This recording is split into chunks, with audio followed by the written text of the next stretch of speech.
ए काय ड्रायव्हिंग सीटच्या बाजूला बसायचंय? हो. 5 पॉइंट लक्षात ठेवायचंय. पहिली गोष्ट म्हणजे प्लेलिस्ट. इथे बसायचंय तर तुमची प्लेलिस्ट चांगली पाहिजे.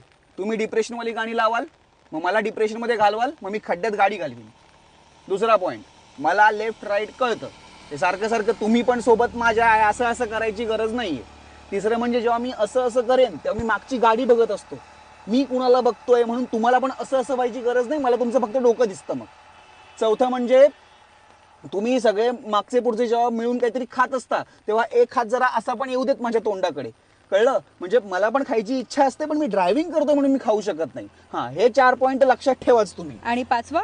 पाचवा पॉइंट सगळ्यात इम्पॉर्टंट आहे. पाचवा पॉइंट असा की जेव्हा तुम्ही पिकनिकला वगैरे जात असाल कुठे सगळे मित्रमैत्रिणी मिळून, तेव्हा मैत्रिणीला पुढे बसवायचं प्राधान्य जास्त असू द्या. म्हणजे कसं, पावसाळा जरी असला आणि बाहेर ग्रीनरी कितीही असली तरी आम्हाला